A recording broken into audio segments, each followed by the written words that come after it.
ao ponto.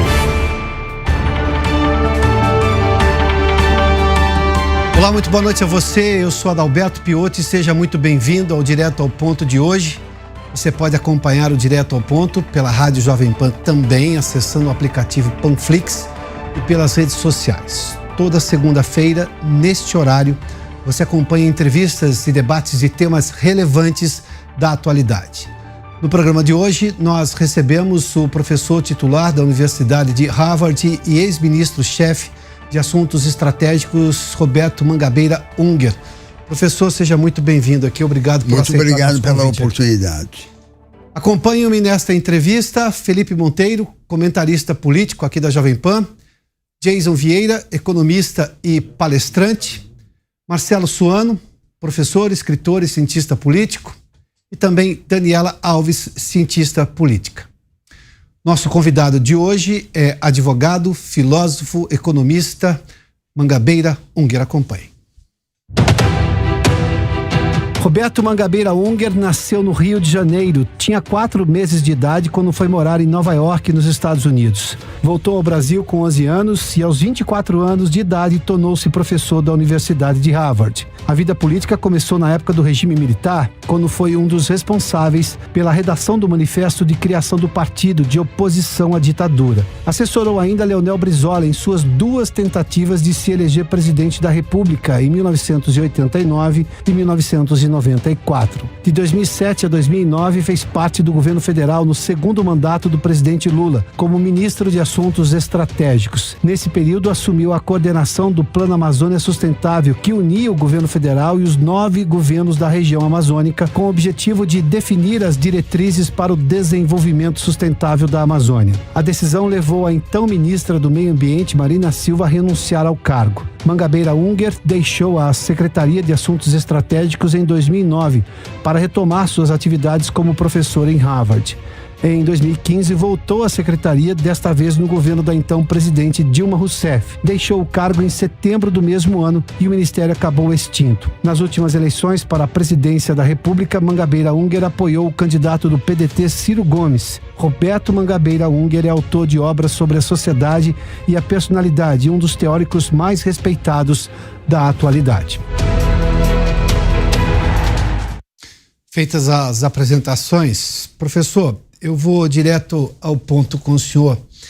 Se eu olhar para a redemocratização do país lá nos anos 80, o país teve, além da eleição de Tancredo Neves e depois o mandato de Sarney, a nova república, depois tivemos Fernando Collor de Mello, o impeachment, Itamar Franco, 2 mandatos de Fernando Henrique Cardoso, 2 mandatos de Luiz Inácio Lula da Silva, depois 1 mandato e meio de Dilma Rousseff, um novo impeachment, Michel Temer, Jair Bolsonaro e agora novamente Lula. Para aquela perspectiva que tínhamos nos anos 80, em tese experimentamos de tudo nas vertentes políticas. Na sua opinião, por que o Brasil ainda não atingiu o que talvez boa parte dos brasileiros gostaria que o país fosse agora no século XXI? O que falta ao país? Muita confusão política, mas nenhum rumo. O Brasil não tem um rumo. Esse é o problema central. Veja que a situação básica do Brasil é característica da situação predominante nos países mais populosos do mundo. Semelhante, por exemplo, à situação da Índia. A maioria das pessoas nesses países, como o Brasil, é pobre e desorganizada, porém tem um horizonte que é pequeno burguês, é o horizonte dos emergentes. Aspira a uma modesta prosperidade e independência.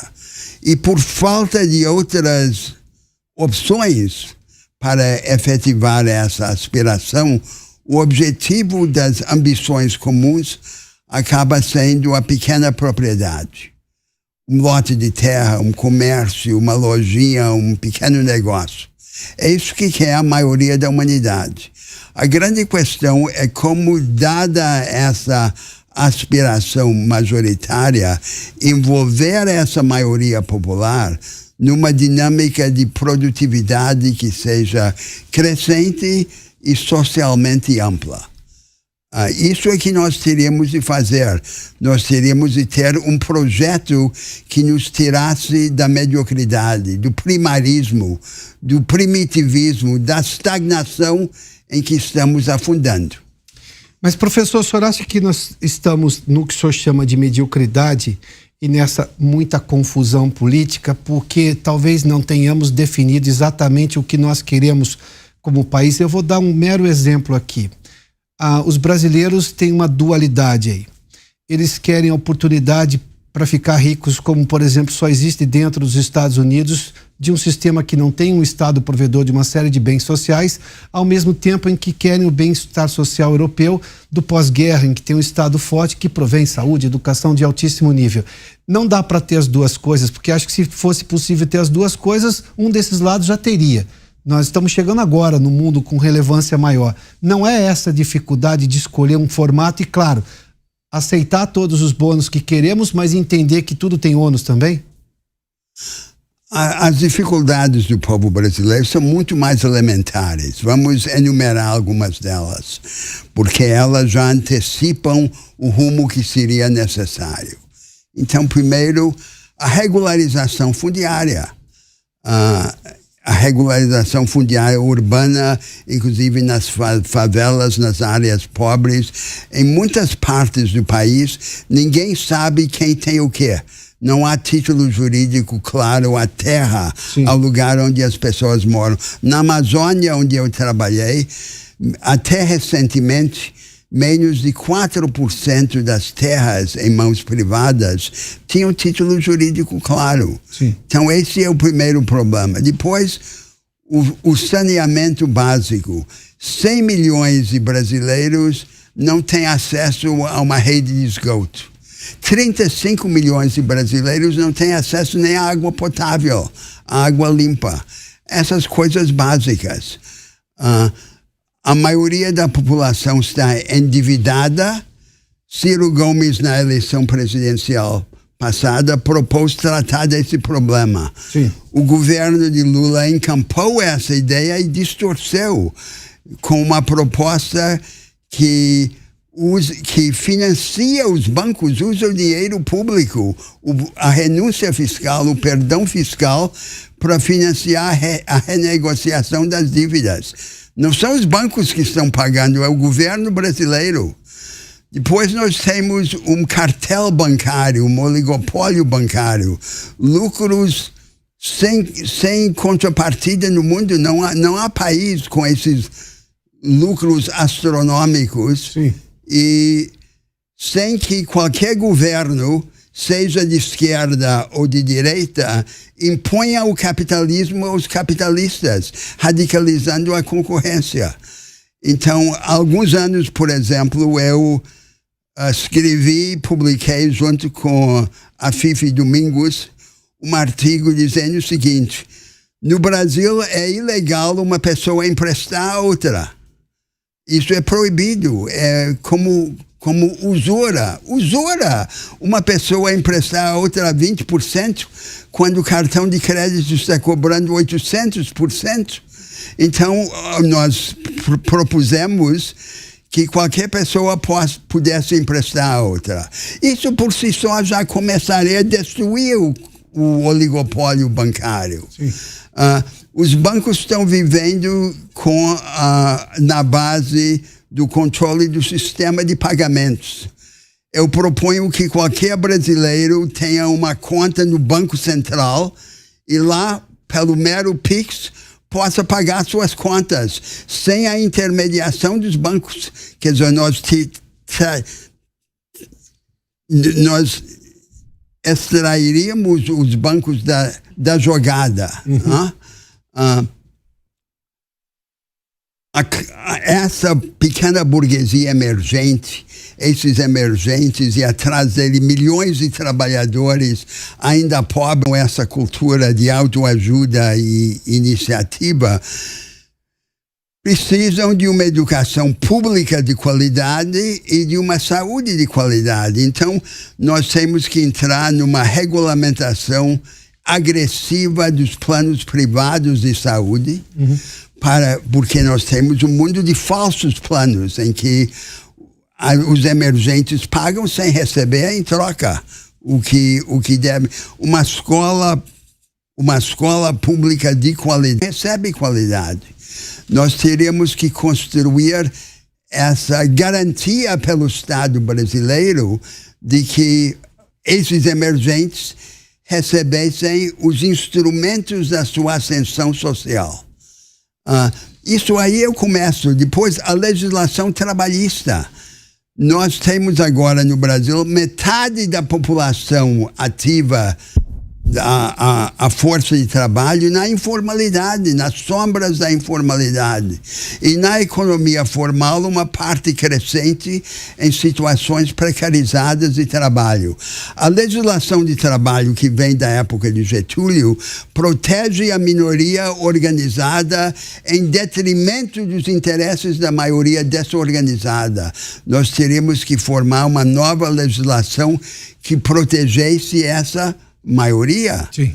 E nós teríamos então que construir os instrumentos para soerguer a retaguarda produtiva, as pequenas e médias empresas onde estão esses emergentes e elevá-los para chegarem mais próximo à vanguarda da produção. E não são só as empresas, são também os agentes econômicos que não têm vínculo com a empresa.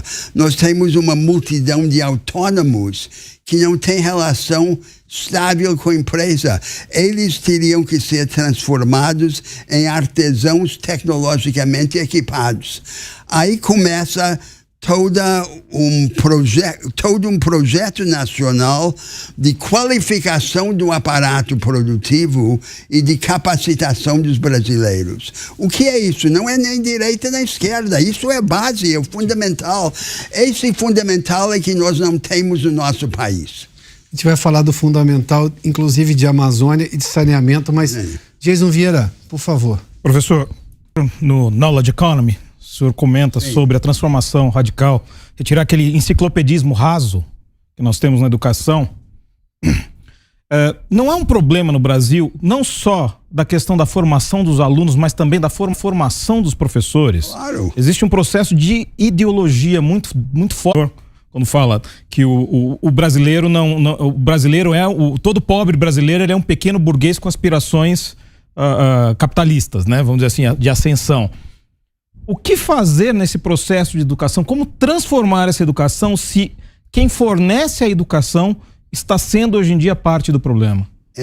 Antes de chegar à educação, me permita dizer algo sobre a economia do conhecimento, porque o senhor se referiu a isso. Há um debate no mundo que está afligindo toda a humanidade sobre os caminhos da economia. Nós tínhamos até o final do século XX uma vanguarda produtiva. Era a indústria convencional, como aquelas que se instaurou no sudeste do país e sobretudo em São Paulo em meados do século passado. Densa em tecnologia e em ciência e vocacionada a um experimentalismo permanente. Pois bem, essa nova vanguarda, onde ela existe, e ela existe em todos os setores da produção, não é só na manufatura, não é só o Vale do Silício, densos e a própria agricultura de precisão ou científica.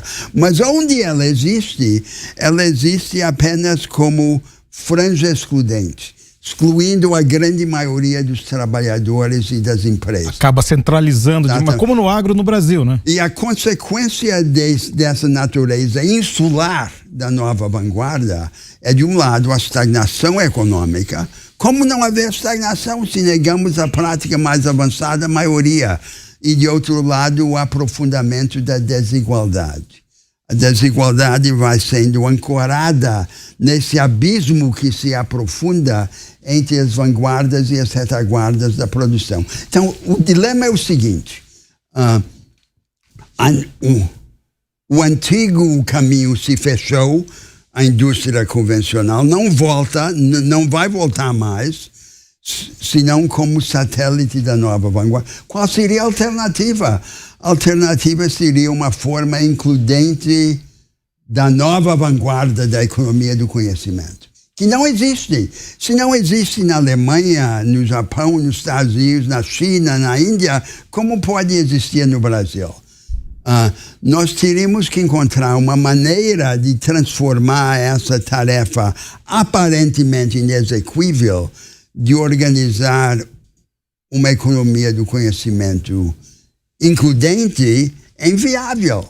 Agora, o Brasil é um dos únicos países no mundo em que o Estado conta com muitas o Senai, o Senac, a própria Embrapa, os bancos públicos de desenvolvimento.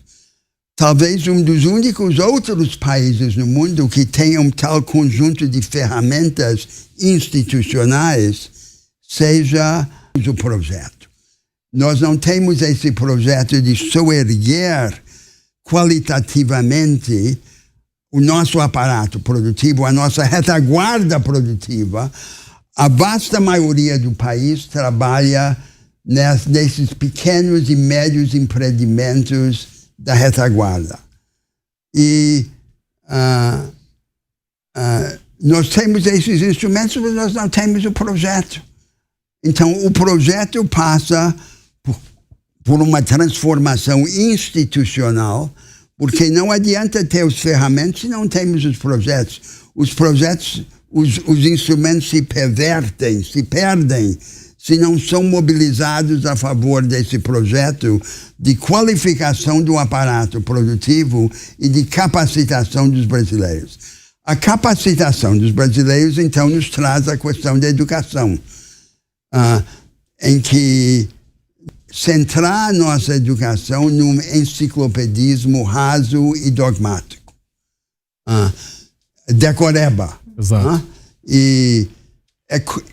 Piorado totalmente pela lógica identitarista que tem dessas coisas. Essa é outra questão. É como se fosse uma guerra contra nós mesmos. Porque o que é o Brasil? O Brasil é uma grande anarquia criadora. E em vez de tentar transformar o espontaneísmo inculto do povo brasileiro em flexibilidade preparada, nós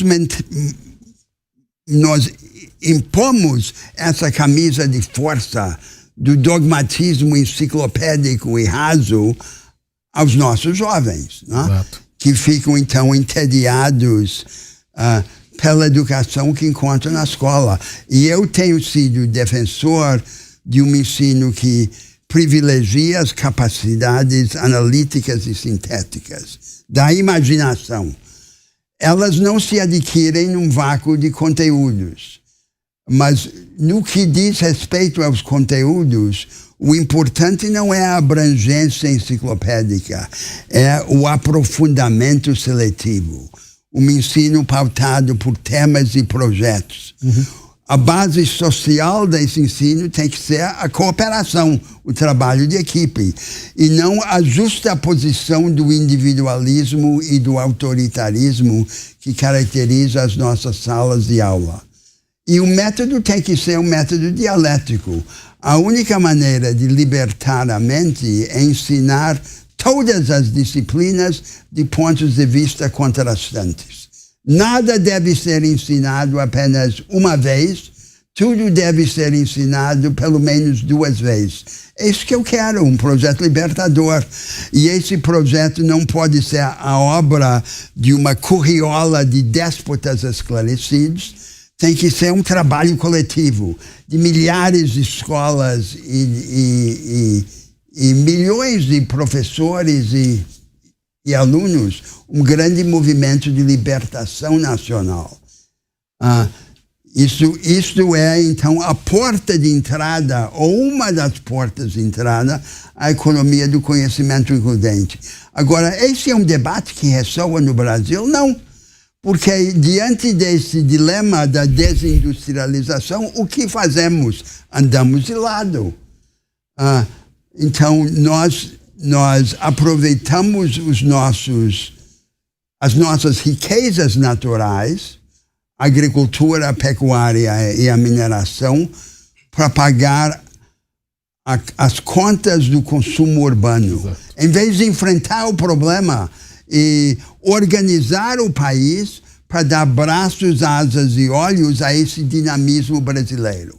Então, esse projeto que eu estou descrevendo, que começa a lidar com coisas primárias, como o saneamento básico, a água potável, acaba nesse esforço de soerguer as capacitações e, do ponto de vista da direita, seria a construção das bases de um capitalismo popular. Esse seria suprapartidário. Esse seria o nosso primeiríssimo projeto no Brasil. O nosso projeto não é direita ou esquerda. O nosso projeto é dar armas, braços, asas, olhos a essa vitalidade anárquica, desmesurada, assombrosa do país. Dani. Obrigada, Piotr. Bom, ministro, vou tentar conectar vários pontos aqui que o senhor apresentou para nós logo nesse início do programa. Logo no início, o senhor chegou a falar sobre a falta de... Não posso falar dessa forma, mas a falta de programas, a falta de lideranças, né, de alternativas políticas aqui no Brasil, no cenário básico, político. A falta de um rumo. E a falta de um rumo, claro. Mas, querendo ou não, nós vemos essa falta de alternativas políticas, porque, querendo ou não, nós ainda precisamos do aparato político para conseguir ter esse norte, né, iniciar todos esses elementos que o senhor colocou como um projeto de país de verdade. Como nós podemos superar essa falta de alternativas que nós temos de liderança, de programa? Qual seria o caminho? E se isso é possível dentro deste cenário institucional que nós temos no Brasil? Como o senhor mesmo falou, né? O cenário institucional do Brasil trava essa possibilidade. Como nós saímos desse jogo que parece que não tem saída quando nós vamos analisar, não é verdade? O que pela pobreza da política e as instituições políticas, olha, isso é uma ideia comum entre os reformadores brasileiros é que a reforma da política é a mãe de todas as reformas, vem antes. Mas eu lhe digo que nenhum país reforma a sua política e o seu Estado para só depois decidir o que fazer com o Estado reformado ou a política reformada. É aí que vem do que o senhor fala da rebeldia? A reforma da política do Estado só ocorre quando precisa ocorrer. Quando a nação não tem alternativa. É para respirar, para sobreviver, é para avançar. Aí reforma quando tem que reformar. Então, a luta sobre o caminho econômico e social vem antes. Tem uma prioridade. E depois vem a consequência da reforma das instituições políticas. As nossas instituições econômicas e políticas são quase todas copiadas. E por isso não nos servem. Sim. É como roupa emprestada. Então, por exemplo, a nossa democracia constitucional é copiada dos Estados Unidos. Nós teremos que construir uma outra democracia. As democracias que existem no mundo são democracias relativamente fracas. E a realidade é que essas democracias frágeis que existem no mundo dependem das guerras para facilitar as mudanças. Então, a guerra é o trauma exterior. Nós, no Brasil, não temos guerras. A nossa última grande guerra foi a Guerra do Paraguai, que terminou há 170 anos atrás. A nossa democracia não pode depender dessas crises. Nós temos que construir uma democracia que torne o impulso da transformação interno, endógeno, às nossas instituições. O que significa isso? Significa ter uma democracia que eleve o grau de participação popular, porque a premissa do pensamento constitucional conservador é que nós temos uma democracia que é institucional e fria, ou nós temos uma democracia calorosa e anti-institucional. Então, traduzindo em termos mais comuns, eu diria, no final das contas, temos que escolher entre Madison, o arquiteto da Constituição americana, ou Mussolini. E isso exclui a ideia de que nós possamos ter uma democracia que é calorosa, mas institucional ao mesmo tempo, elevando o grau de participação popular organizada na política. Depois, a aceleração da política, o ritmo da política. O presidencialismo que nós copiamos dos Estados Unidos permite um presidente com mandato popular forte, um presidente que é forte para agraciar ou para punir interesses de indivíduos, mas que é fraco para transformar, porque foi desenhado para perpetuar os impasses. Nós precisaríamos ter uma democracia que mantenha o princípio liberal da fragmentação do poder, mas repudia o princípio conservador da desaceleração da política. Por exemplo, dizendo que sempre que houvesse um impasse entre o presidente e o Congresso, qualquer um dos dois poderes políticos poderia romper o impasse convocando eleições antecipadas. E o poder que exercesse essa prerrogativa constitucional teria que pagar o preço político de correr o risco eleitoral. Quer dizer, as eleições sempre seriam bilaterais, sim, ainda que a prerrogativa fosse exercida por um dos poderes. E o federalismo. O federalismo, que nós também copiamos dos Estados Unidos. Copiamos mal. Era para ser um conjunto de laboratórios de experimentação, estados.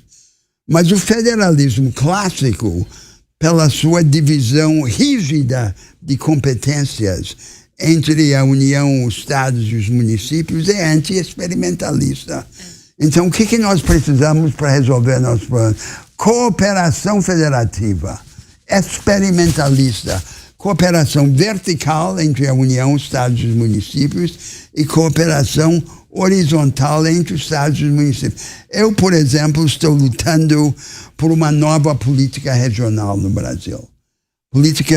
A estratégia nacional só se efetiva quando toca o chão da realidade regional. Amazônia e Brasil Central são dois mundos diferentes, dois planetas diferentes.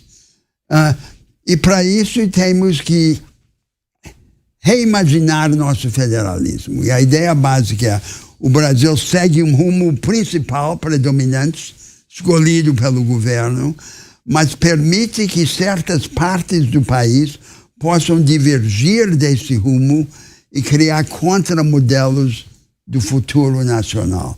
Uma espécie de dialética de vanguardismos. Né?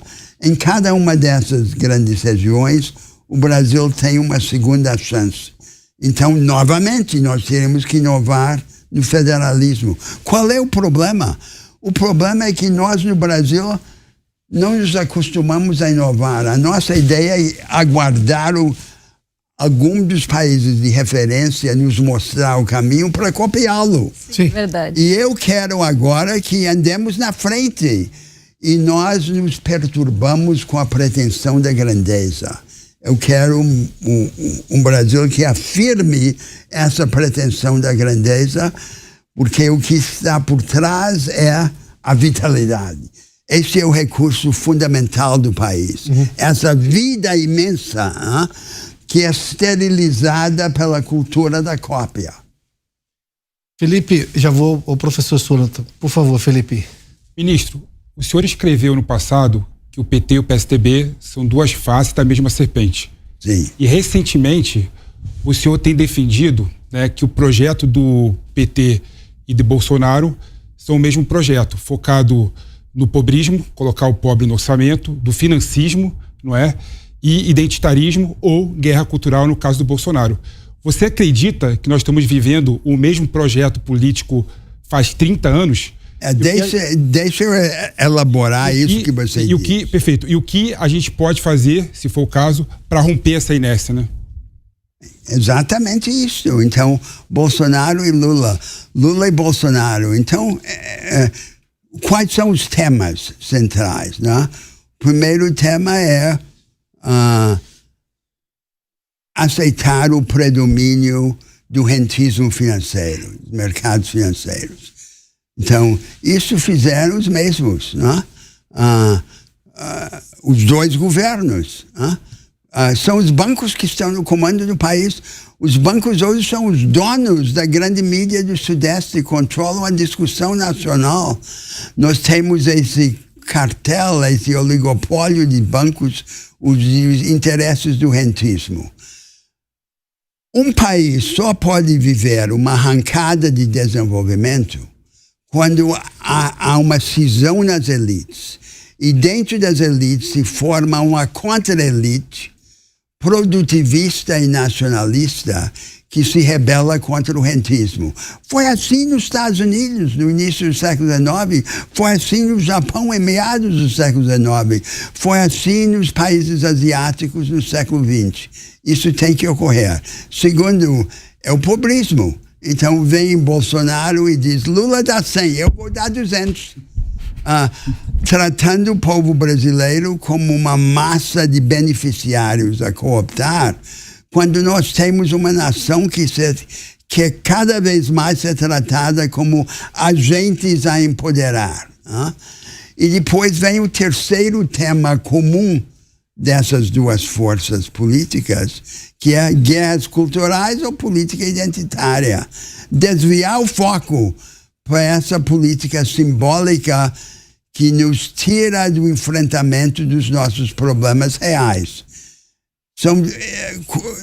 Nós temos que repudiar ambos. Nós temos que dizer isso é a mesma coisa. Nós queremos construir esse rumo que qualifique o aparato produtivo e capacite os brasileiros. Professor Suano. Ministro, boa noite. Nos acompanha. Ministro, dentro de todo o quadro que foi falado, eu vou fazer algumas perguntas. Tem 700 perguntas para fazer. Sim. Sobre a relação com os civis militares, o papel dos militares, tem sobre a Amazônia, sobre questões ideológicas. Os militares é uma grande questão, nós devemos conversar sobre isso. Mas eu gostaria de fazer uma. O senhor foi ministro-chefe da Secretaria. Sim. Olha que coisa curiosa. A assunto estratégica, ela começou, na realidade, era um nome para substituir o SNI. Foi assim que começou. Aí se descobriu que isso era uma afronta a questão da atividade de inteligência. Uma importância que poderia ser dada por um ministério desta natureza. Sim. Aí criou-se um ministério que tinha a pretensão de pensar as questões futuras. Talvez tenha sido, apesar disso ter sido quase que intuitivo, não foi intencional.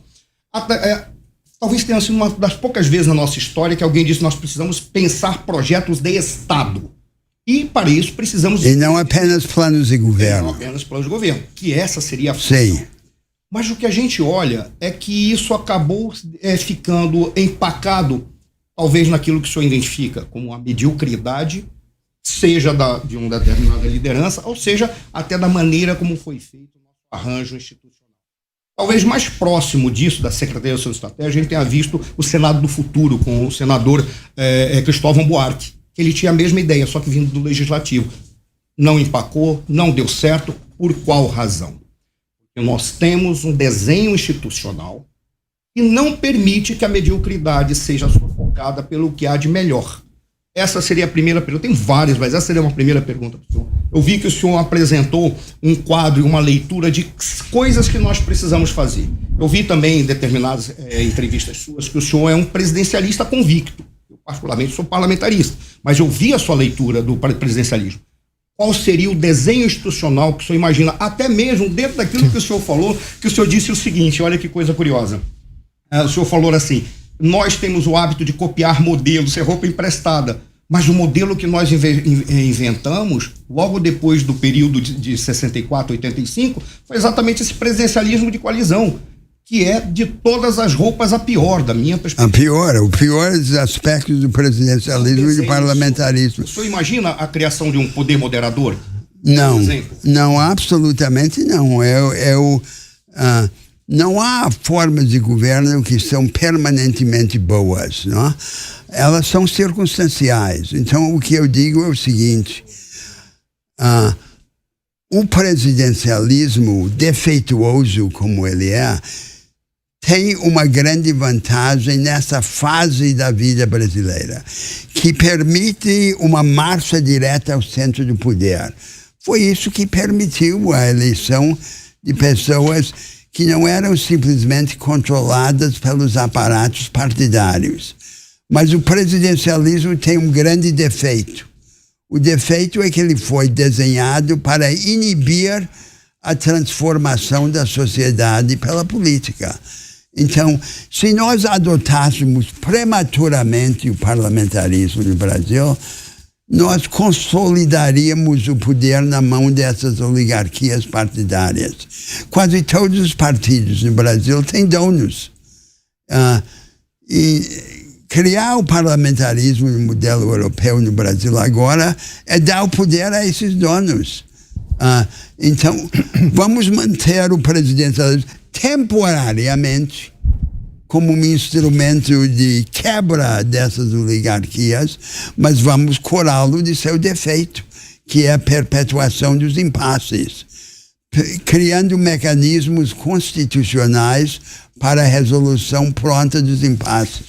Esse seria Agora, permita que eu aproveite a sua referência aos militares para tratar de outro exemplo dessa nossa falta de seriedade no enfrentamento dos problemas do país.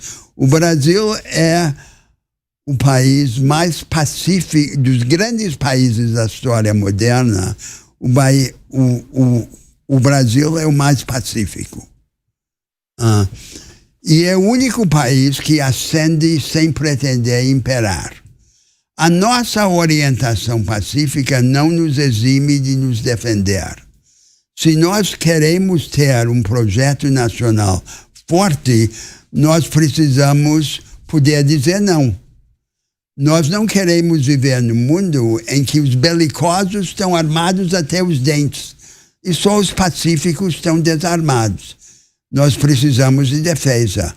A tradição brasileira, porém, é que o ministro da Defesa, depois, a partir da construção do Ministério da Defesa no governo Fernando Henrique Cardoso, tem como preocupação aplacar os militares. A preocupação não é defender o Brasil. A preocupação é tranquilizar os militares. Os militares pedem equipamentos caros e o governo civil dá um pouco daqueles equipamentos para tranquilizá-los. Essa é a tradição.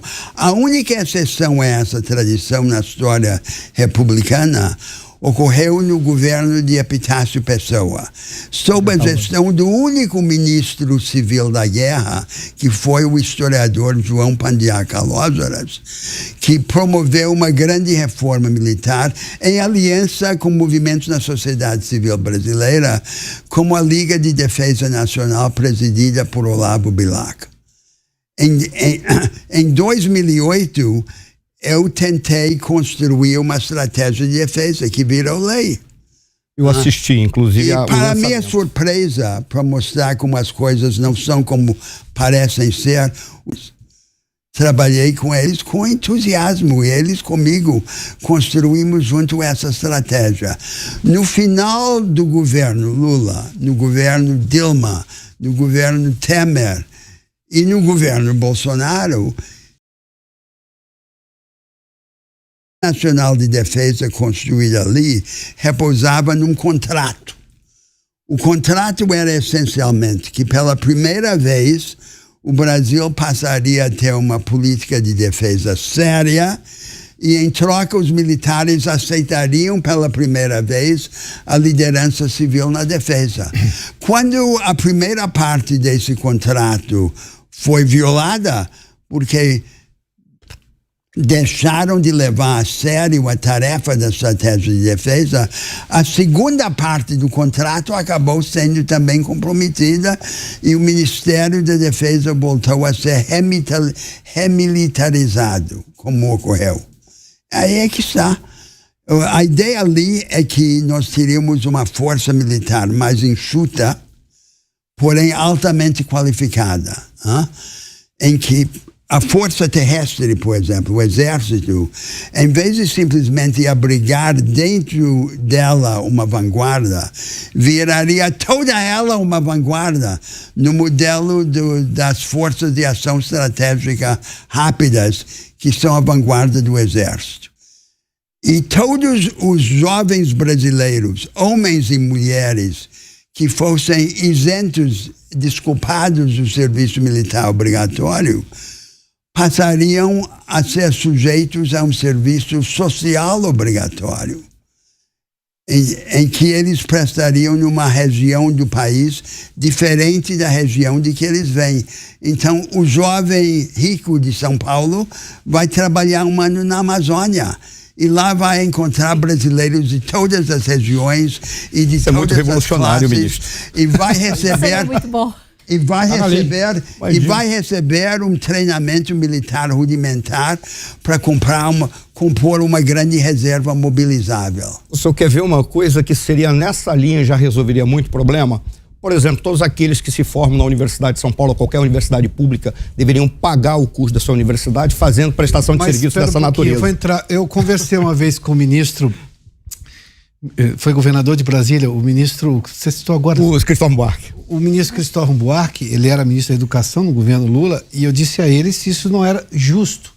Porque num país desigual, quem tinha recebido tantos anos pagos pela sociedade, que nada é de graça, nós sabemos, né? Bom, ele não deveria prestar um serviço civil. E o ministro discordou de mim. Não, mas ele vai trabalhar no mercado, o mercado precisa disso, isso é desenvolvimento. Eu falei, não estou excluindo dessa possibilidade. O Brasil precisa de militantes. Eu diria de pelo menos um ano, assim como é o serviço militar obrigatório, mas essa visão não estava nem na esquerda, por isso que ele fez a primeira pergunta, que do que a gente imaginava que eram correntes políticas lá na redemocratização, estou voltando lá no começo dos anos 80, em tese experimentamos de tudo, mas eu vou voltar num ponto que o senhor deixa muito claro da sua teoria e creio que comunga em boa parte com os brasileiros. Nós nunca paramos para fazer um modelo brasileiro, porque invariavelmente nos comparamos aos Estados Unidos, seja pelo tempo em que foram descobertos lá e que fomos descobertos aqui, pelo tamanho geográfico, enfim, coisas assim. Não dá para comparar o Brasil com Portugal. Não dá para comparar o Brasil nem com a Austrália. Sim.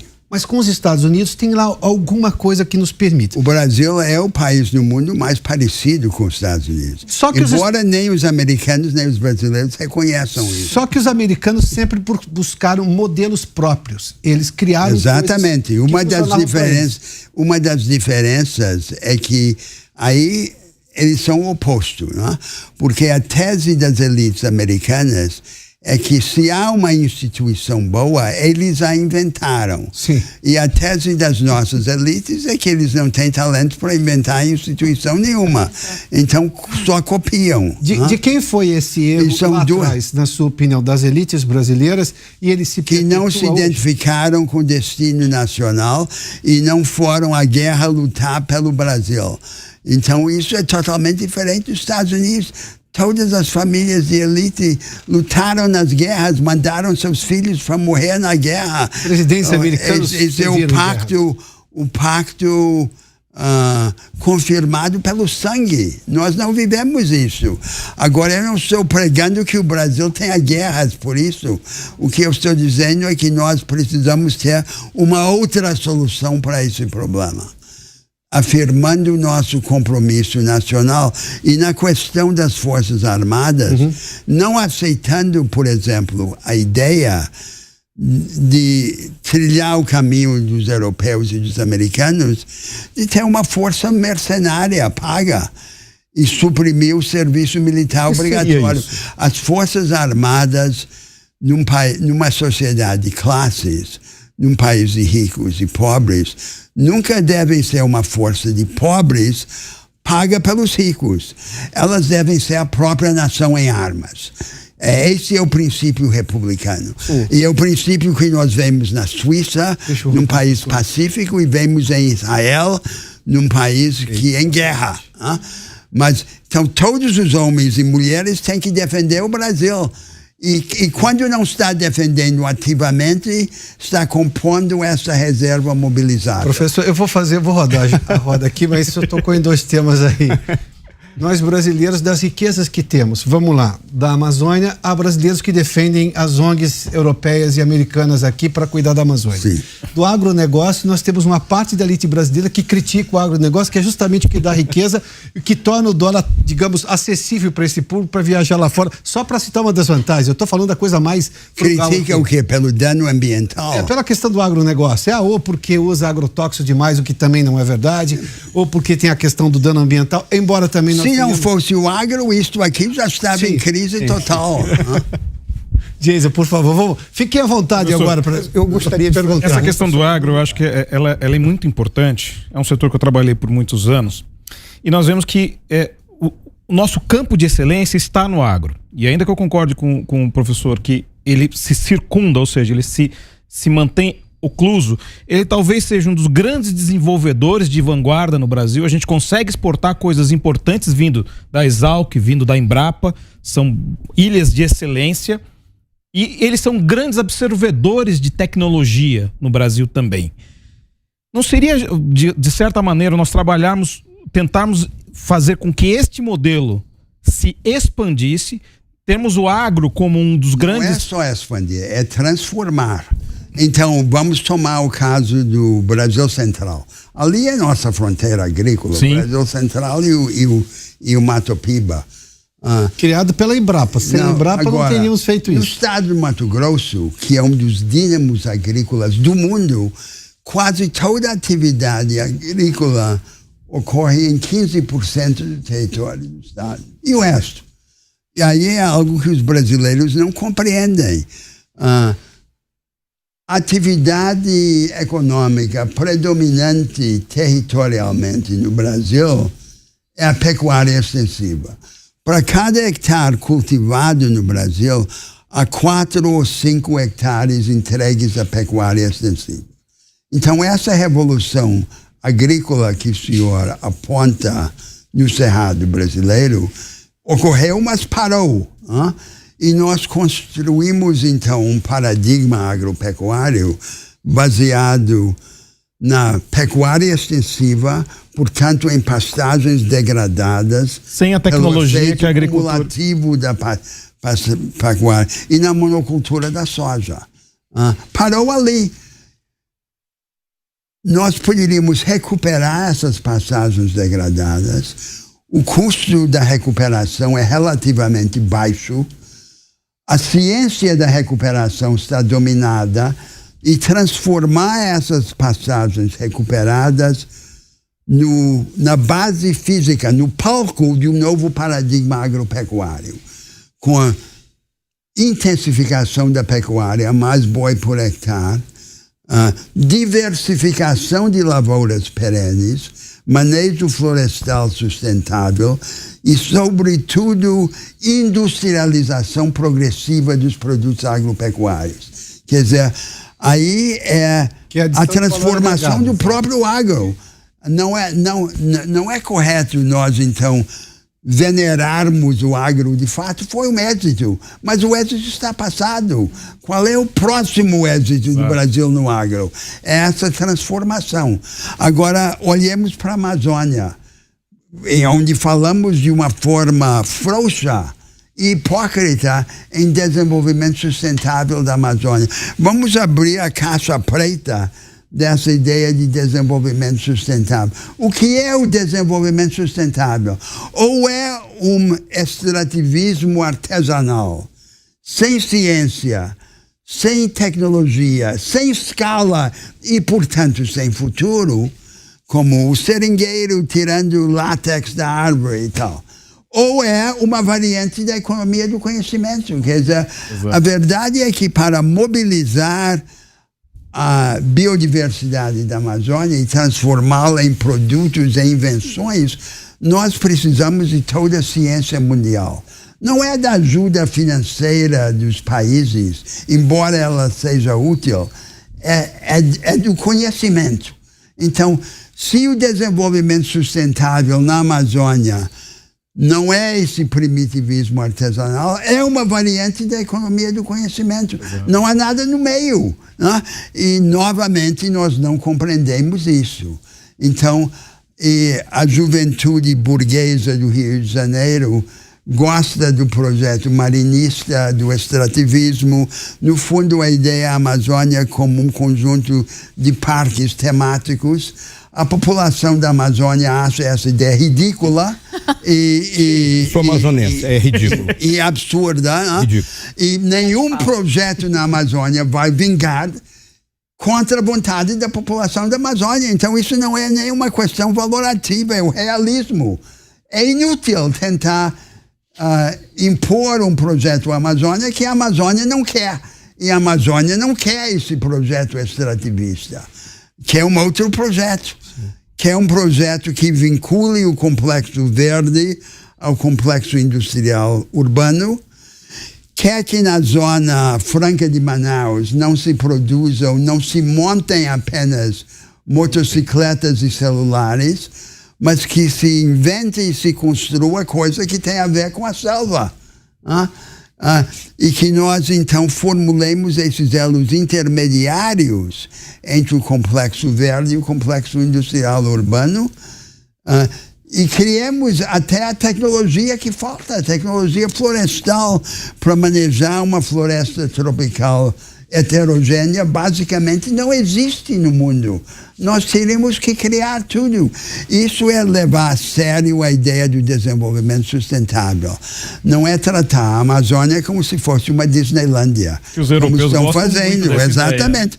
ideia. Os europeus querem que nós fiquemos como um parque, né? E os antropólogos na FUNAI, que os indígenas sejam preservados em seu suposto isolamento idílico, quando na realidade estão afundando no alcoolismo, nas drogas, na depressão, na falta de oportunidades econômicas e educacionais.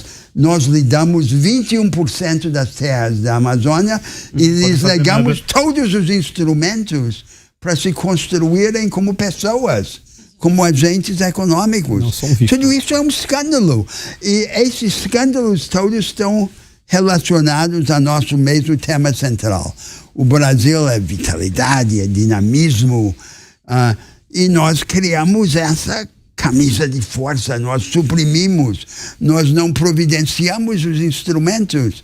E é isso que eu quero. Este é um projeto, é um discurso que tanto a esquerda como a direita devem poder aceitar. Até que na próxima etapa histórica nós reinterpretemos essas categorias que perderam sentido, direita e esquerda.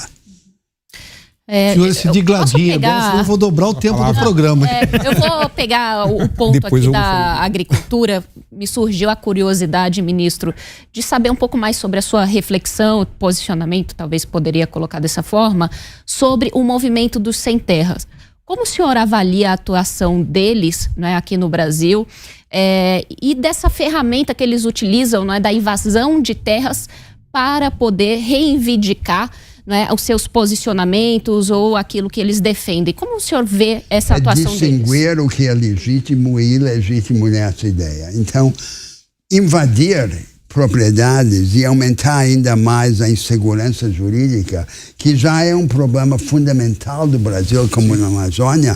Eu fiquei que a Amazônia é um caos fundiário, ninguém sabe quem tem o quê. E nessa circunstância, a pilhagem vai ser mais atraente do que tanto a preservação como a produção. Então é absurdo aumentar isso. Nós temos que dialogar uns com os outros e construir um modelo para produzir, para criar um pequeno e médio produtor com atributos empresariais. E isso não vai ser feito ameaçando, invadindo, subvertendo. Tem que ser feito pela organização de um arcabouço institucional sério que empodere os produtores, que lhes dê a tecnologia que falta, os instrumentos produtivos e educacionais de que necessitam. E a mesma coisa com os indígenas. Parecido, fica aquela coisa de sustentável, entre aspas, quando na verdade o sustentável é só deixar no artesanal. Sustentável significa o jardim zoológico, não é? Em que o parque temático... Sou amazonense, o senhor já fez uma crítica aí. O que o senhor pensa da Marina Silva? Ela é uma grife hoje. Aliás, o ministro Aldo Rebelo esteve aqui recentemente, ele é crítico exatamente à atuação Eu do não ministro. quero personalizar excessivamente essas críticas. Não, complementando, Piotr, só um complemento, né? O senhor estava no Ministério da Secretaria de Assuntos Estratégicos quando a Marina estava no Ministério do Meio Ambiente. Sim. Né? E aí o Lula pediu para o senhor cuidar do projeto Amazônia Da Legal. Amazônia. Ela Aí, então saiu do governo. Ela saiu do governo por conta disso. Né? Exatamente. Esse é um fato. É. Sim, mas Não quer a falar sobre... ciência não é que Não. agredisse a Marina ou coisa, eu discordo do Mas projeto dela. ela e o que ela pensa também são um fato. Não é a mesma Claro, Tá claro, ela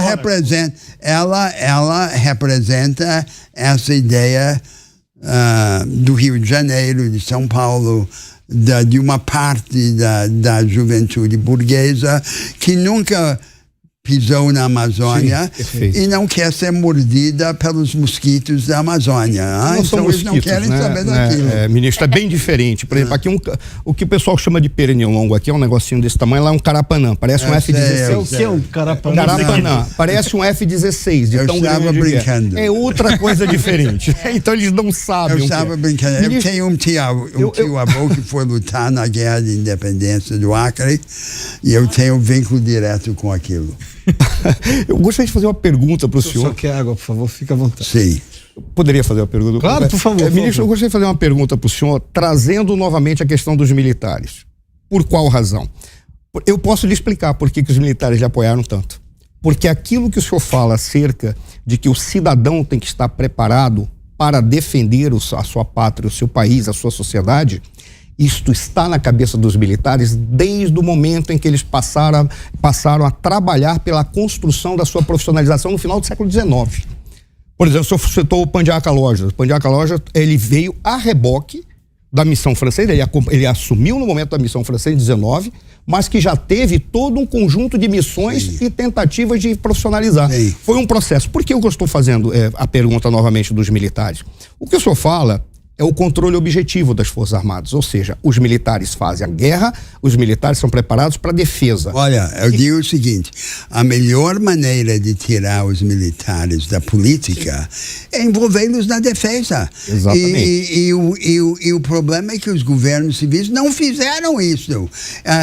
Não respeitaram os militares, trataram os militares como corrompíveis, no sentido de vamos lhe dar esses helicópteros, esses tanques, e eles vão ficar tranquilos. Eu fui uma vez à posse de um ministro da Defesa, não vou dizer quem era, mas eu perguntei como vai o trabalho. Ele disse: eles estão tranquilos. Então, a ideia é o seguinte, a tarefa do ministro da Defesa no Brasil é tranquilizar os militares, não é defender o Brasil. Mas isso se explica, ministro. E aí, dentro da lógica do que o senhor está falando, por exemplo, cabe ao civil dizer qual é o objetivo da guerra, ao militar dizer qual é o objetivo de guerra. O que é isso? O civil diz para que eles vão ser usados. Os militares, como fazer? Sim, mas todas as grandes reformas militares no mundo foram feitas por meio de uma aliança entre a pressão civil e os rebeldes, os hereges dentro das Forças Armadas. Mas não é a nossa característica, ministro. Essa é a pergunta que eu tenho para fazer para o senhor. Como conseguir o controle objetivo das Forças Armadas, sabendo que, dentro da ideia e da percepção que o senhor tem do papel dos militares e o papel de defesa, isso lembra muito o general Góes Monteiro, que dizia: deve-se fazer a política do Exército, não fazer a política do Exército. O que é fazer a política do Exército? É preparar a nação para defender-se e deixar que os civis tomem conta da política e da sociedade. Mas, veja, a pergunta que eu faço para o senhor Mas os civis também precisam tomar conta do Exército. Perfeito, mas como fazer isso com esse desenho institucional e sabendo que nós temos um problema na Amazônia, que é aí a pergunta que eu quero fazer para o senhor. Como utilizar um projeto militar que tenha uma articulação com a cadeia produtiva de defesa que está dentro do seu projeto, em todos os grandes voltado para a Amazônia? Em todos os grandes países do mundo, o complexo industrial de defesa é o maior manancial de vanguardismo tecnológico. Perfeito. Então nós, entre as outras razões para ter uma estratégia séria de defesa, é organizar isso. É ter dentro da defesa a vanguarda tecnológica, que nós teríamos de ter. Estava no seu planejamento estratégico, eu lembro. Exatamente. Eu acompanhei o seu planejamento. Público e privado. E quando eu entrei lá, eu vi que as nossas forças, como exército, tinham pesquisa avançada, por exemplo, na ciência de materiais, no Centro Tecnológico do Exército, e produção primitiva. Então, a pesquisa avançada não tinha vazão produtiva, e a produção que havia não tinha base científica ou tecnológica. Havia um descasamento entre a produção e a ideia. E isso se repete em todos os setores. Então, o nosso modelo de desenvolvimento, que eu descrevi há pouco na Amazônia e no Brasil Central, é baseado no divórcio entre a inteligência e a natureza. E nós teríamos que ter um modelo de desenvolvimento baseado no casamento entre o cérebro e a natureza. O Brasil, a América do Sul toda é riquíssima em recursos naturais. Nós teríamos que liderar na América do Sul um projeto compartilhado de desenvolvimento que aproveitasse essas riquezas naturais para uma outra forma de industrialização. Economia do conhecimento casada com a natureza. É isso que nós devemos querer na nossa parte. Professor, do mundo. mas toda vez que alguém fala em reposicionar ou trazer equipamentos de primeira linha para os militares, ou qualquer outro projeto que inclua ciência, a questão social se sobrepõe. O próprio presidente Lula, lá no mandato, ele atrasou o projeto FX, que era a modernização dos caças, dizendo assim, o Brasil não precisa de aviões novos se você tem que alimentar as pessoas. Mas nós e de nos novo comprometemos com o projeto FX. No final nós fizemos. Tá, mas e nós fizemos da forma correta. Mas esse tipo de argumento não é ruim. Há uma dualidade entre, obviamente, a questão social brasileira e qualquer avanço. Mas claro que há uma tensão, mas nada é mais fundamental e nada é mais cara do que a independência nacional. Sim. Os brasileiros têm que decidir se querem ou não querem ser independentes. Perfeito. E se querem ou não construir um país. Porque se não tiverem essa independência, nenhuma dessas questões econômicas e educacionais sobre a qual conversamos vai avançar. Olha, eu vou lhe dizer o seguinte, vai chocar aí os nossos ouvintes. Objetivamente, o Brasil é um protetorado militar dos Estados Unidos. Eu li. Então, a nossa tradição, uma das nossas tradições na política exterior é render-se aos mercados financeiros e depois encenar na política exterior um terceiro mundismo barulhento como uma espécie de cortina de fumaça. Então nós temos duas vozes na política exterior. A política exterior como uma assessoria da Fiesp, a ideia de que é um bazar para vender os nossos produtos, né? Um país sério não encara a sua política exterior como um instrumento comercial. Os pleitos comerciais são subordinados aos projetos geopolíticos. A outra voz é a política exterior como um braço da Uni. Né? Então é essa a ideia. Nós nos rendemos aos bancos, né?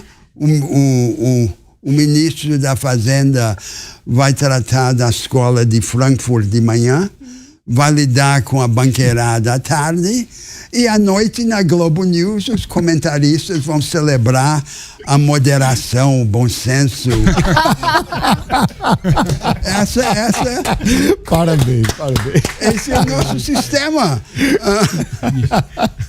Ministro, uma pergunta, voltando um pouquinho para o Brasil, né? O senhor foi uma das primeiras pessoas que identificou a magnitude e energia da maior transformação social do Brasil nos últimos 40 anos, que foi o aparecimento dos neopentecostais e dos emergentes, né? O senhor mesmo denomina isso de ética dos esforçados, né?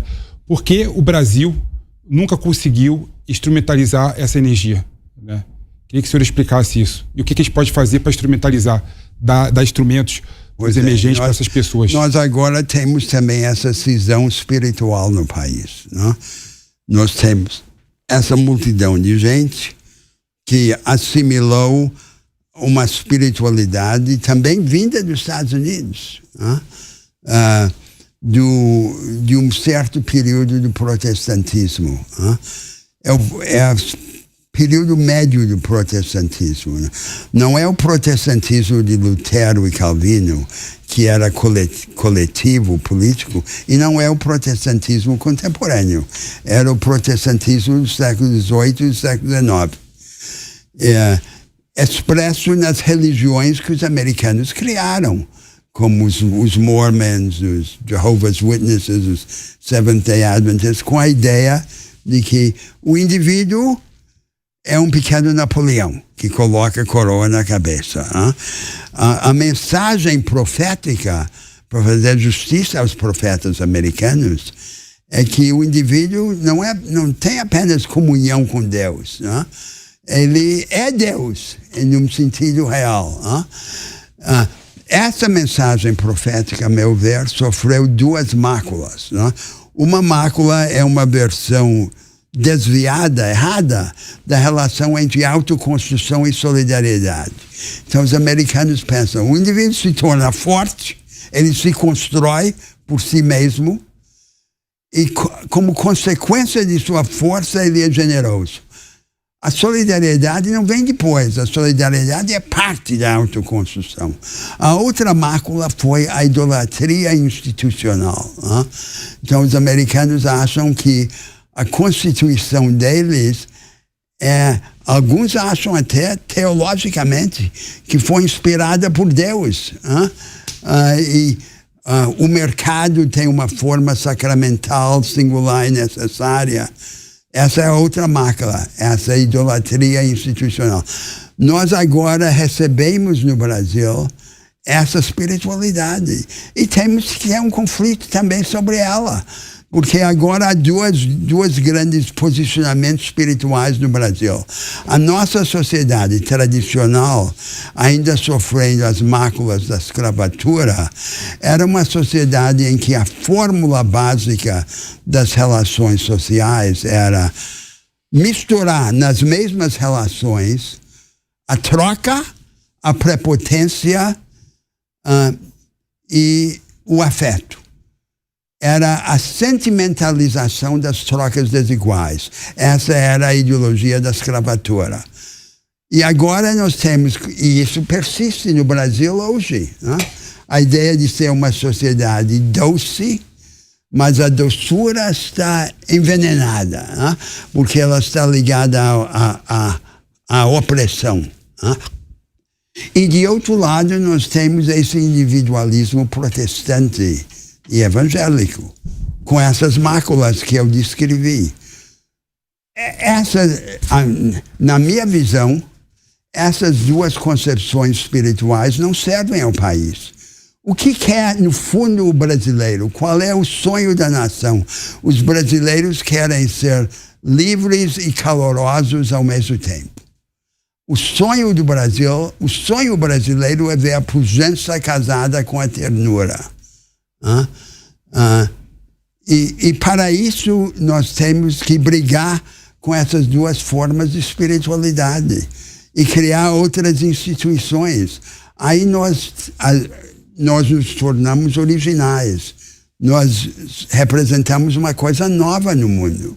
A ideia dominante nas sociedades contemporâneas é quando as sociedades se tornam mais livres, elas se tornam também mais frias. Essa foi a ideia que nós vemos dos grandes pensadores sociais contemporâneos. Schopenhauer, filósofo alemão do século XIX, descreve a humanidade como um conjunto de porcos-espinhos, que se juntam na noite fria para se acalorarem. Aí se espetam. Aí ficam mais distantes, aí vão indo e vindo até que ficam numa distância média. E isso é a sociedade moderna, como descrita por pensadores como Max Weber.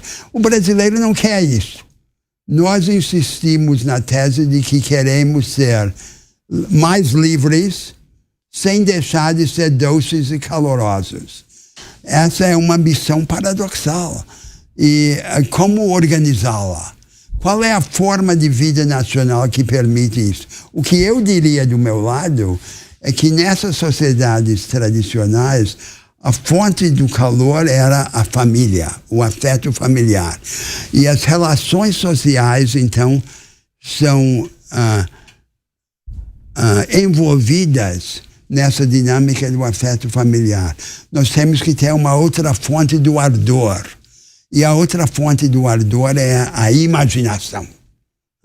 A imaginação que se distancia dos fenômenos, que entende os fenômenos imaginando suas transformações. E essas instituições políticas e econômicas que eu proponho são como que uma encarnação da imaginação. Então, a justificativa espiritual delas é para permitir isso, a construção de uma sociedade que seja, ao mesmo tempo, livre e calorosa. Não basta ter uma discussão econômica e política, nós temos que ter também no Brasil uma discussão espiritual. Possível fazer uma pergunta? Mais uma? Não, vamos lá. Ministro, não é provocativa essa pergunta. Como o senhor, eu sou muito crítico à universidade brasileira e o que eu vejo, qual o senhor falou, ela é muito descolada da realidade. Nós não formamos teóricos, nós formamos metateóricos. Formam-se teses de livre-docência para ficar explicando o que os outros falaram, ao invés de estar resolvendo problemas concretos e usar o conhecimento acumulado como instrumento. Esse é o primeiro ponto.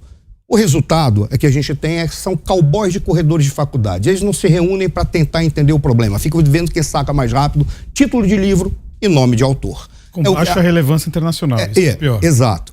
Mas qual é a pergunta que eu tenho para fazer? Se nós temos esse problema na nossa universidade, e aí nós temos um problema concreto, porque é muito difícil formar lideranças intelectuais para resolver problemas, nós temos um outro problema também, que é o vício de achar que só existe produção intelectual dentro da universidade, não existe fora dela. E aí é que vem a questão da provocativa. Nós temos 2 brasileiros que se tornaram notórios como grandes líderes intelectuais ou grandes mentes intelectuais, independentemente das críticas que posso fazer ou da questão rasa que alguém possa falar. Primeiro, tem que falar o seu nome. O senhor é um dos intelectuais mais brilhantes, mais respeitados do mundo. E dentro da academia e fazendo a crítica da nossa universidade ou das nossas lideranças intelectuais. Uma crítica concreta, sincera e dura. Nós tivemos um outro que acabou formando quadros, em especial, naqueles mais liberais e conservadores, que não é muito considerado, segundo consta, nos Estados Unidos, mas era muito respeitado e formou quadros, quase criando uma espécie de think tank, que era o Olavo de Carvalho. A minha pergunta, independentemente do Olavo de Carvalho, ou da consideração que o senhor possa ter, eu, por exemplo, não sou leitor do Olavo de Carvalho, mas sei que ele teve uma grande importância porque ele formou quadros.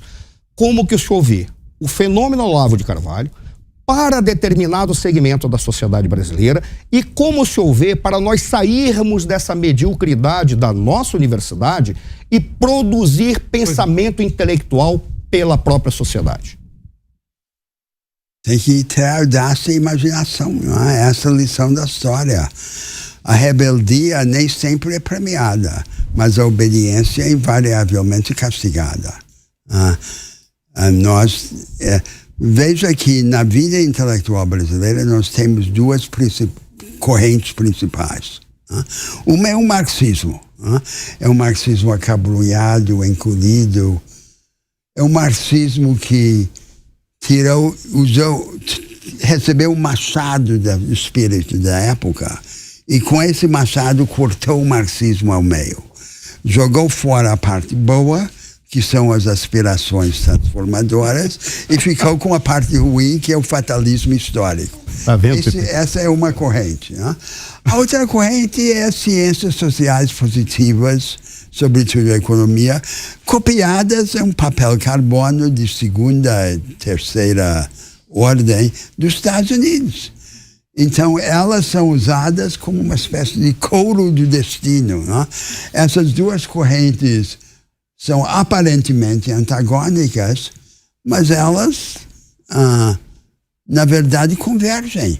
Para dizer nada é possível. Essa é a mensagem básica. Muito simples. Nada é possível. Há uma estrutura, há uma correlação de forças. Nós temos que surfar nessa correlação de forças. Esqueça essa mensagem. Esqueça. E nós temos que ter outra ideia. Então, eu acho que antes do intelectual e do político vem o moral. Essa ideia de grandeza, que tem ou não tem, e tem que ser inspirada. E é inspirada pelo exemplo. Essa é a única forma. O senhor acha que faltam exemplos? Tá, vamos pegar o caso dos americanos novamente, que eles cultuam os heróis próprios. Qualquer cidadão comum que faça alguma coisa notável vira um filme de Hollywood. E isso é vendido para o mundo inteiro. Sim, com competência, por sinal. Exato. Porque eles são muito bons nisso. Falta isso para o Brasil ou falta divulgação dos heróis brasileiros para inspirar os brasileiros? O outro dia eu vi numa livraria americana uma coleção de livros infantis sobre grandes crianças famosas. Uma delas era Albert Einstein.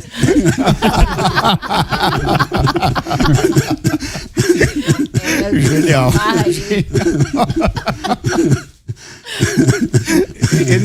Eles têm uma competência gigantesca para cultuar a si mesmos, mas eles mostram as razões. Agora, não nos faltam exemplos, professor, de lideranças a serem, de líderes a serem Não, mas eu acho que mas nós temos um problema, que a nossa cultura popular é muito vibrante, é muito original, mas a nossa cultura de elite é muito derivativa, é baseada nessa imitação. É claro que há indivíduos que são exceções. Sempre haverá personalidades fortes, resistentes, mas a mensagem da cultura é muito para baixo dessa cultura de elite. O senhor está nos Estados Unidos e perguntam para o senhor quem inventou o avião, o que o senhor disse? Bela pergunta. Bela pergunta. Essa foi. Eu não tenho preocupações de prioridade. Esse tipo de originalidade não me preocupa. O que me preocupa é a afirmação da originalidade coletiva brasileira. Mas quando a gente está falando aqui sobre quem inventou o avião, isso traz uma inspiração gigantesca. E se a gente olhar pela lógica do que é um voo, é você sair do chão com força própria, sobrevoar e pousar com o mesmo avião. Isso quem fez foi Santos Dumont. Isso aí não foram os irmãos Wright, mas enfim, só que os americanos esquecem dessa questão básica do voo. Então os americanos ficam debatendo com os franceses a originalidade nisso, naquele invento. Mas só nunca foi perguntado quem inventou o avião? Eu não me preocupo com isso.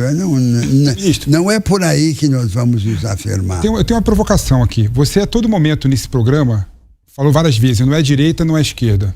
Não é direita, não é esquerda. Foi assim com a educação. Não é que eu deprecie a divisão entre direita e esquerda. Essa é a minha pergunta. O senhor tem um livro chamado O que a Esquerda Deve Propor.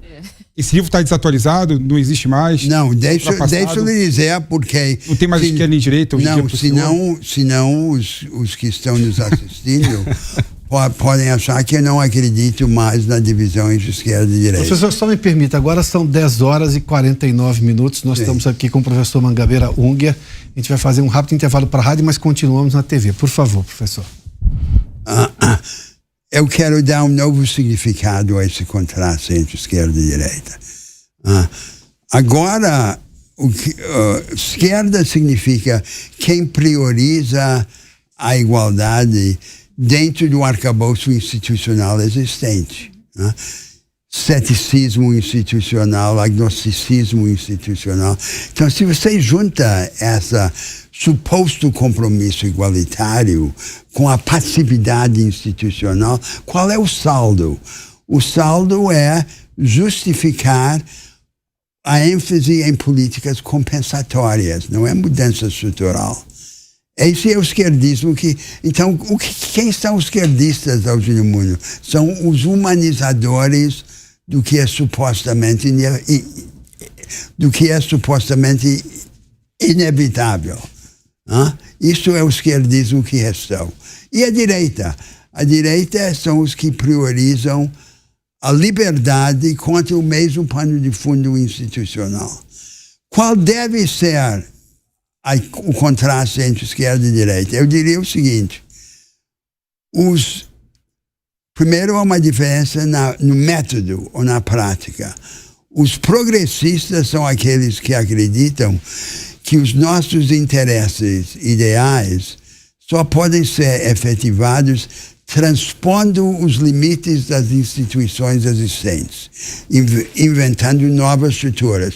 Os conservadores são aqueles que perseguem os nossos interesses ideais dentro do arcabouço existente. O segundo contraste tem a ver com o objetivo. Os conservadores são os que acreditam que é natural que a vida humana seja pequena. As exceções são os gênios, os inventores, os grandes empresários, ou as pessoas comuns só nos períodos excepcionais de guerra, de sacrifício coletivo. Os progressistas são os que acreditam que não é natural que a vida humana seja pequena, que nós todos, homens e mulheres comuns, podemos ascender a um plano mais alto e que o ser humano se humaniza se divinizando. Ele se torna mais humano à medida que ele se torna mais divino. E a grandeza só existe quando ela é compartilhada. Esta é a visão alternativa da esquerda. Isso leva a uma concepção de como nós devemos viver. Nós devemos viver de tal modo que possamos morrer só uma vez, em vez de morrer aos poucos. Professor, mas pensando nessa dicotomia de esquerda e direita, até alguns pensadores colocam que há importância das duas vertentes. Os conservadores, por um lado, exatamente pela baixa acessibilidade, seriam aqueles que seriam importantes para a manutenção das instituições funcionando, e os progressistas seriam importantes naquele sentido de se trazer as inovações e se trazer, principalmente, inovações sociais. Ou seja, que o equilíbrio entre essas duas forças é importante nas sociedades. Olhando agora como o mundo está com essa polarização que nós estamos acontecendo no mundo, ou seja, que nenhum dos lados está basicamente se aceitando e não está aceitando se conversar, que eu acho que esse é um dos pontos mais perigosos, que vem um pouco do identitarismo, a guerra cultural, esse tipo de coisa. Dentro desse cenário, qual que seria uma solução? Mas eu não concordaria com essa caracterização da situação. O que eu vejo é que há uma imensa inquietude no mundo. Né? O mundo busca desesperadamente alternativas e está sob o jugo da ditadura da não alternativa.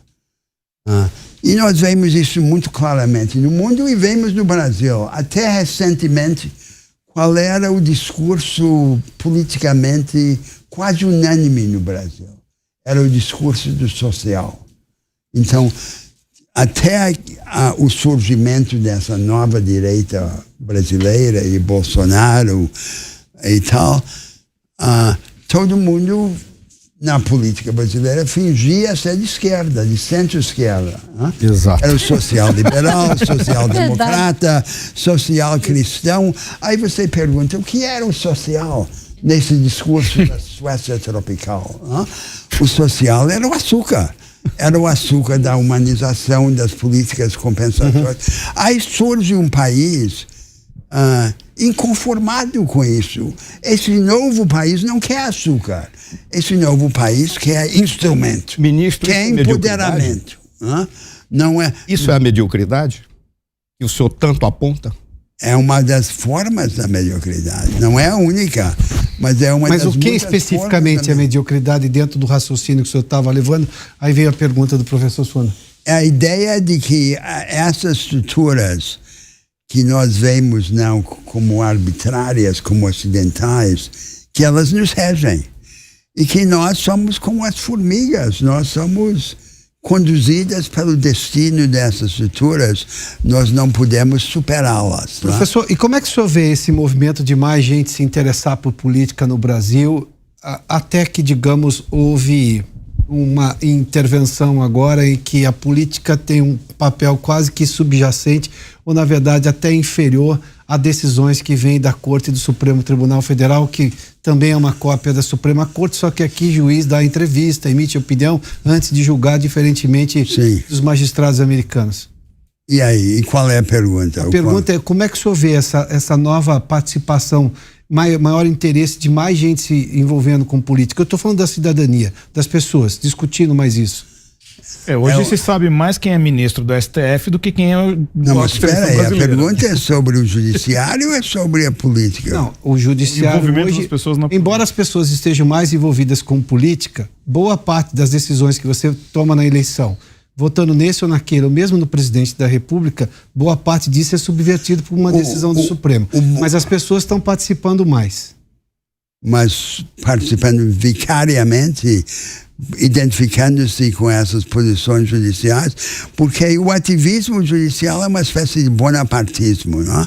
E o bonapartismo é uma forma grosseira de consciência política, em que você imagina um poderoso que corta o nó górdio. E então há uma forma primitiva de apoio ou rejeição, por exemplo, à política identitária da pseudo-esquerda, e aí vem o juiz e simpatiza ou rejeita. Sim. E então isto é uma forma inadequada de afirmação política. É uma forma em que o cidadão, em vez de formar uma ideia alternativa sobre a estrutura, sobre a reforma, a mudança, se coloca como um torcedor desses bonapartistas judiciais. Isso é uma forma de rebaixamento das pessoas. Não é por aí que nós vamos nos politizar.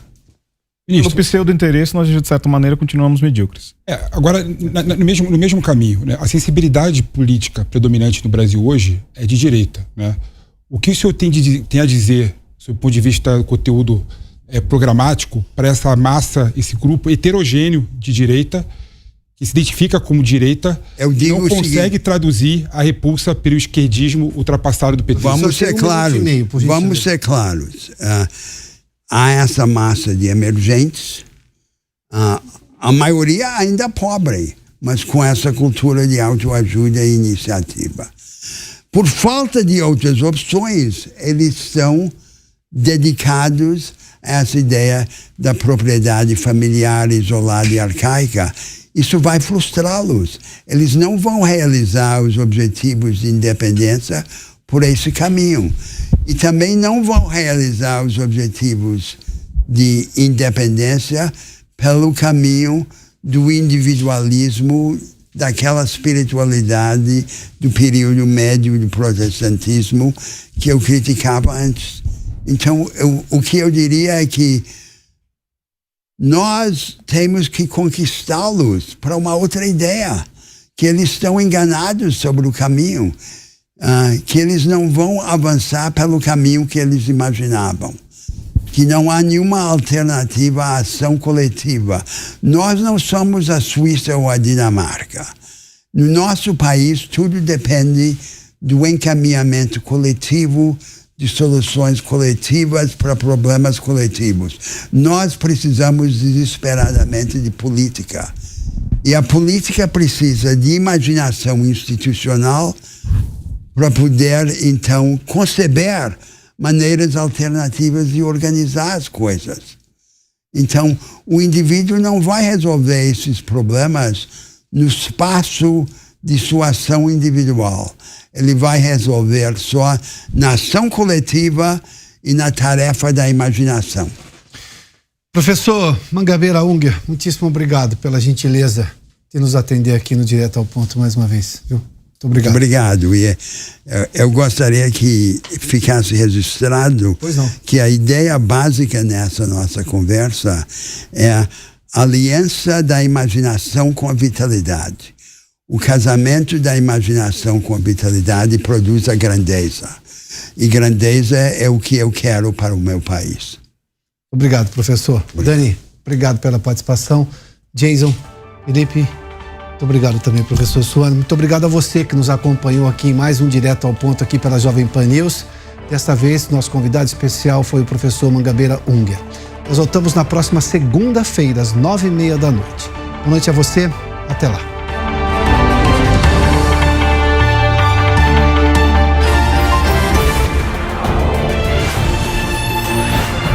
Direto ao ponto. A opinião dos nossos comentaristas não reflete necessariamente a opinião do Grupo Jovem Pan de Comunicação. Realização Jovem Pan News.